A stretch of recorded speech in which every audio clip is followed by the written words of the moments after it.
Welcome back to my channel village food with Sulata. কেমন আছো সবাই? আশা করি ভালো আছো, আমিও ভালো আছি। আজকে তোমাদের রুই মাছের একটা রেসিপি দেখাবো।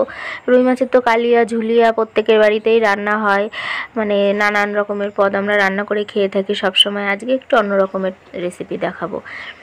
তো প্রথমে আমি রুই মাছটা বাজার থেকে যেভাবে পিস করে এনেছিল তার থেকে একটু ছোট ছোট পিস করে কেটে নিয়েছি, কেটে ভেজে রেখেছি। আর আদা জিরে কাঁচা লঙ্কা বেটে রেখেছি, সাইড করে রেখেছি।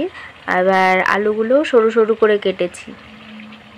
এইবারে হচ্ছে এই যে 5টা জলপাই, এখানে ছোট বড় 5টা জলপাই নিয়েছি আমি, নিয়ে ওগুলোকে ওই কুচুনিটা দিয়ে কুচিয়ে তারপরে বেটে নিয়েছি। তোমরা মিক্সিতে পেস্ট করলেও পারো, তো যাই হোক আমি ওইভাবে কুচিয়ে একবার করে বাটা দিয়ে নিয়েছি পাটায়। তো তেঁতুল দিয়েও জানো তো এই তরকারিটা খুব টেস্ট হয়। মানে তেঁতুল দিয়েই মানে অ্যাকচুয়ালি রেসিপিটা তেঁতুল দিয়েই তৈরি হয়, কিন্তু আমাদের বাড়িতে যেহেতু আমরা তেঁতুল খাই না কেউই, তো তার জন্য ওই জলপাই বা আমের সময় আম বা এসব মানে কি টক জাতীয় অন্য যা জিনিস আছে সেগুলো দিয়ে আমরা খাই আর কি। তো আলুটাকে না অল্প আঁচে সুন্দর করে ভেজে নিতে হবে, মানে তেলটা যেন পুড়ে না যায় বা আলুও যেন পুড়ে না যায়। তেল পুড়ে গেলে আবার তরকারির কালার নষ্ট হয়ে যায়। তো আলুটা ভেজে তুলে নিয়েছি, সেদ্ধ হয়ে গেছে আলু ভাজাতেই, সেইভাবে তুলে নিয়েছি। নিয়ে আমি ওই একটা শুকনো লঙ্কা ফোড়ন দিলাম, আর একটু তেল দিয়েছিলাম কড়াইতে, দিয়ে শুকনো লঙ্কা ফোড়ন দিয়ে সর্ষে আর রাঁধুনি ফোড়ন দিয়েছি আমি, অল্প একটু সর্ষে আর অল্প একটু রাঁধুনি।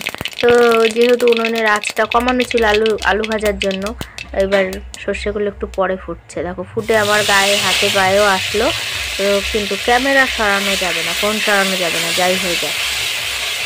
ফোন সরালেই তোমাদের আবার অসুবিধা হবে। তো তার মধ্যে আবার একটু আমি লবণ হলুদ আর কী বলে ওটাকে এই লঙ্কার গুঁড়ো আর কি, কালারের জন্য, ঝালের জন্য নয়, শুধু কালারের জন্য লঙ্কার গুঁড়ো দিয়ে, লাল লঙ্কার গুঁড়ো দিয়ে একটু ভেজে নিয়ে এবারে ওই জলপাইটাও দিয়ে দিলাম।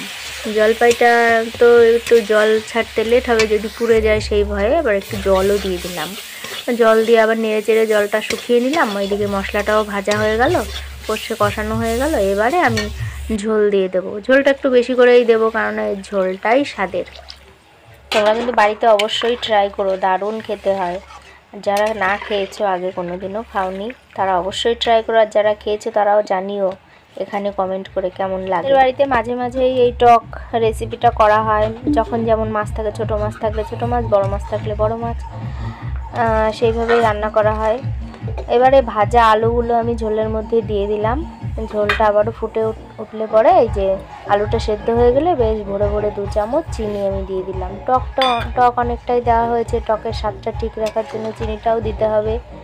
চিনি দিয়ে দিলাম। এবারে আরেকটু নেড়ে চেড়ে ভাজা মাছগুলো আমি দিয়ে দেবো। ঝোলটা বেশ অনেকটাই গাঢ় হয়ে এসেছে। এবারে আমি ভিজে রাখা মাছগুলো দিয়ে দিলাম। এই তরকারিটা কিন্তু খেতে দারুণ স্বাদ হয়, তোমরা বাড়িতে একবার ট্রাই করো। আমার বরের নাম দিয়েছে মাছের আচার।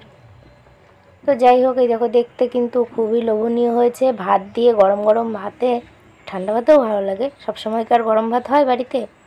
সকালে রান্না করলে দুপুরেও তো খেতে হয়। টাটা, দেখা হবে পরে।